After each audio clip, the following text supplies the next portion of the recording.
राष्ट्रीय पंचायत न्यूज। गजेंद्र सिंह शेखावत ने कहा, बीजेपी प्रचंड बहुमत के साथ सरकार में आ रही है।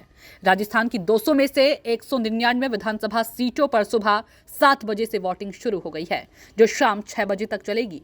जानकारी के अनुसार इन 199 सीटों पर कुल 1862 उम्मीदवार मैदान में हैं। सुबह से वरिष्ठ नेताओं सहित खासी भीड़ मतदान केंद्रों पर लगातार देखी जा रही है। बता दें कि राजस्थान के केंद्रीय मंत्री और भाजपा नेता गजेंद्र सिंह शेखावत ने अपने परिवार के साथ जोधपुर में वोट डाला। वोट डालने के बाद केंद्रीय मंत्री और भाजपा नेता गजेंद्र सिंह शेखावत ने कहा कि बीजेपी प्रचंड बहुमत के साथ सरकार में आ रही है।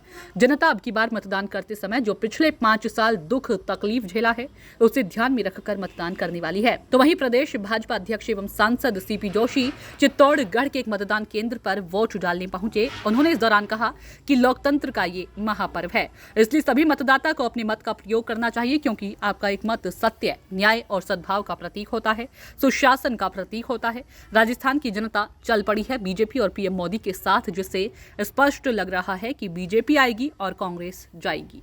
जनता अब की बार मतदान करते समय जो 5 साल तक दुख तकलीफ कष्ट सहे, महिलाओं के साथ जो अपमान हुआ, महिलाओं के साथ जो अपराध हुए, उन एक एक अपराध का जैसे बदला ले रहे हो।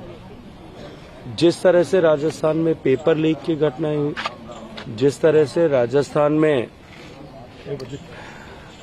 अपराध बढ़ा, जिस तरह से राजस्थान में भ्रष्टाचार बढ़ा, इन सब विषयों को संज्ञान में रखते हुए अब की बार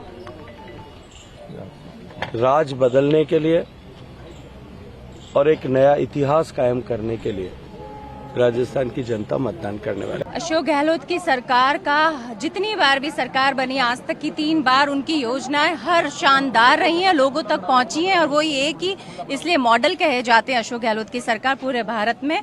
तो योजनाएं औरतों को यकीन है कि हम तक पहुंचेंगी, वो झूठी नहीं है। पैतृक निवास है हमारा यहाँ पे, ये इससे यहाँ पे मेरी परिचय हर बार यही है। मैं सोऊंगा बहुत कई हफ्ते हो गए भाग दौड़ करते करते, तो आज जब चुनाव संपन्न हो जाएगा, जब पेटियां सील हो जाएंगी, तो कम से कम एक अच्छी रात की नींद निकालने का मन है मेरा। 25 और 3 के बीच में पिक्चर देखने जाएंगे नहीं जाएंगे?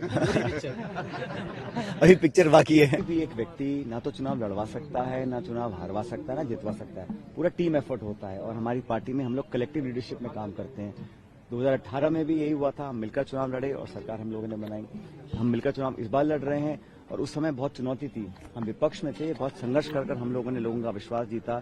हम 21 विधायक रह गए थे 200 में से, 5 गुना हमारी सीट बढ़ी, हम सरकार बनाने में कामयाब रहे। इस बार हम सरकार में, हमारे पास प्लेटफॉर्म था, हम डिलीवर कर पाए हैं, लोगों की संसाधनों से लोगों की मदद कर पाए हैं, तो इसलिए थोड़ा काम आसान है। और यहाँ पर जो 30 साल की परंपरा है, 5 साल बीजेपी 5 साल कांग्रेस, उसको लोग बदलना चाहते हैं। और प्रदेश के साथ देश में जो सरकार है उसको भी 10 साल से लोग देख रहे हैं। महंगाई बेरोजगारी सब लोग देख रहे हैं, इसलिए मुझे पूरा विश्वास है। और जो आप कह रहे हैं कि हम लोग चुनाव मिलकर लड़ रहे हैं, जो बिखराव है, जो खिंचाव है, जो तनाव है, वो भाजपा में है।